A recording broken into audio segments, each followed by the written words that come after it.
In a renovated architectural home on the corner of West 41st Street and Lorraine Avenue, we are waiting the arrival of Green Party presidential candidate Jill Stein. I'm here with Joe Demare, who is running for U.S. Senate this year.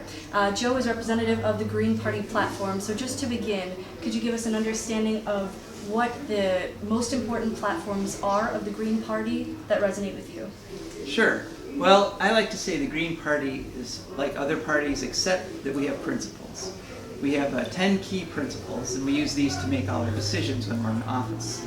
The four main ones are called the four pillars, and that includes ecological wisdom, grassroots democracy, nonviolence, and social justice. So, based on these principles, we take positions that support the principles, unlike the ordinary parties that take positions that flip-flop back and forth depending on the political winds. So, in this particular election right now, on the ecological wisdom front, the idea of having a carbon-free economy by 2030 is probably the most important issue for all of us at this time, because all these other issues, social justice and grassroots democracy, those all depend on us having a planet that is supplying us with enough resources for us to live and support our society. That society is threatened. Our planet is threatened. So first we have to get that in line, carbon-free by 2030. Then we have to address other issues like social justice, the $15 an hour minimum wage. Bernie pushed it. Jill was actually pushing for that in her 2012 presidential campaign.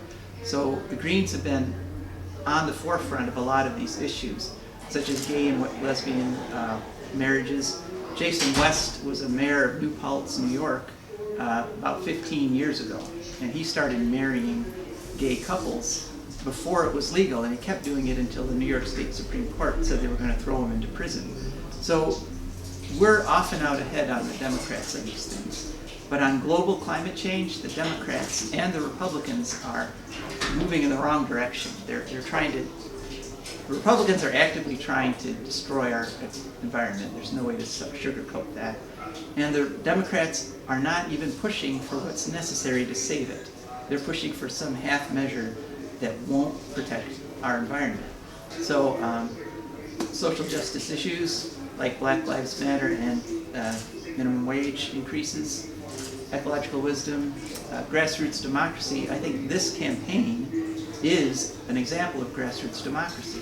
We have to break the two-party system because the two-party system is destroying us. The two-party system is what is leading to this collusion and to these decisions that are hurting most Americans and benefiting immensely a very tiny sliver of the wealthiest. So those are some of the issues that are resonating with me in this campaign right now. When we talk about the prioritization of environmental justice, environmental rights, Yes. It's important to note two things that you talked about, the Paris Accords, as well as carbon trading and different greenwashing techniques of corporations. What are some of the dangers of those two, of greenwashing with corporations in trying to advance the environmental agenda? Mm-hmm. Yeah, corporations always talk about cleaner energy and a cleaner future. They don't talk about a clean future. They just want a little bit better than we've got right now, and that's unacceptable. The big danger of greenwashing, of course, is that it gives everyone the illusion that something is being done, that the right decisions are being made, and the right policies are being put in place. But in actuality, that's not what's happening.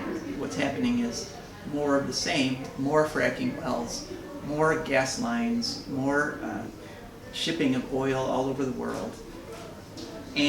But with the greenwashing allows people to think, oh, we're recycling plastic garbage bags, so things must be getting better. No, greenwashing is a terrible thing that Greens, true Greens, oppose. And when it comes to the Green Party, oftentimes many people who recognize that we have a predominantly binary political system, people may not even know perhaps that there are other parties involved. What are some of the dangers of having a democratic society that doesn't necessarily know that there are other parties? Well, the fact that they don't know that there's other parties means that they don't know that there's proposals for other ways to do things. they are being force-fed the views of two very corporatized parties that represent a very slim percentage of the electorate. Most people no longer identify themselves as a Republican or Democrat, and yet the only policies that they're being made aware of through the media are the ones being put forth by the Republicans and the Democrats. So we get into these false debates over, should we paint our tanks blue or should we paint our tanks brown? And Greens would say, let's get rid of these tanks. We don't need all this military hardware.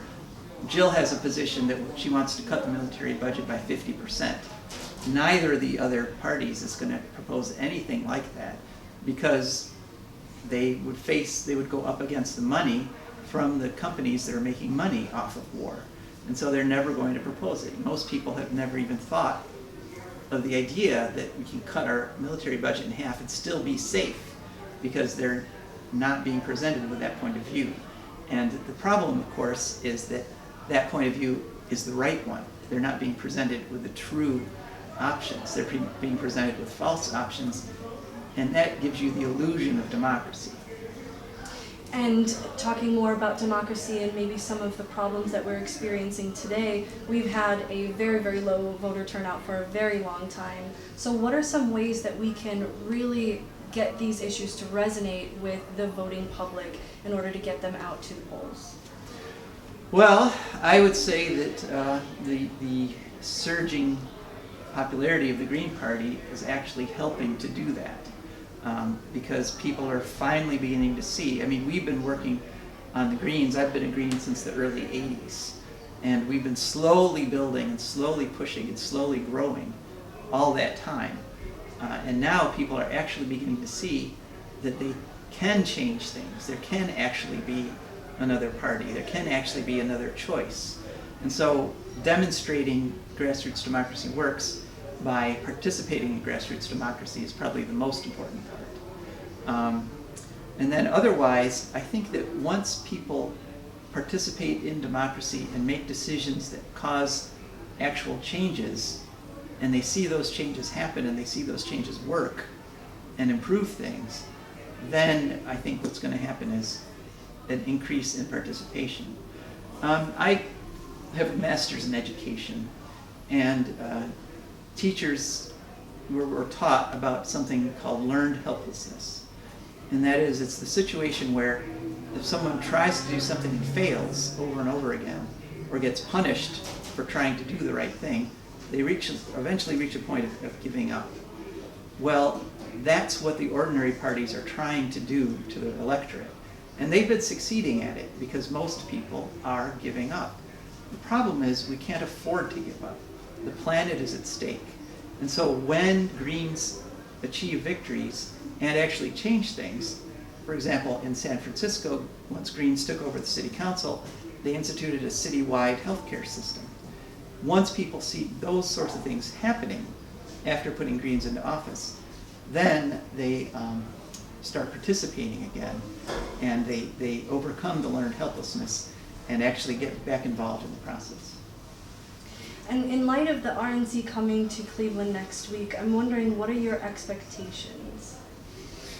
My expectations are there's going to be a lot of corporate logos displayed.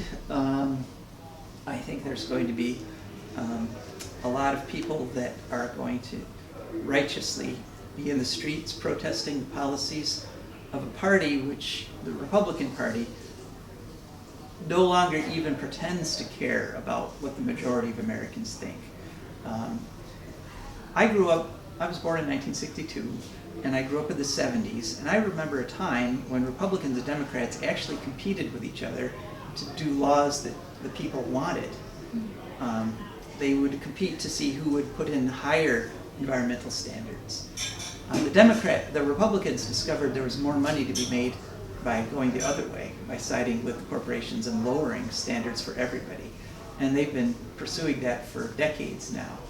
They're reaching the logical conclusion. They're reaching the point where they no longer even pretend to care about what most Americans think. And so I think that the inordinate amount of attention that the media has been giving the Republicans, and Donald Trump specifically, has been hurting our democracy. And I think that what we're going to see actually in Cleveland this coming week, I think we're going to see finally that Donald has jumped the shark. I think we're finally going to see people get more interested in the reaction to and the opposition to the Republicans and their parties and their policies than in the Republican Party. I think the mainstream media is going to try to push the platforms and the positions and the speeches at the convention, and I don't think anyone's going to pay any attention to that. They're going to be focused more on the reactions and how to oppose the Republicans. Thank you so much for your thoughts, Joe Demare. It's been a pleasure. Thank you. My pleasure also.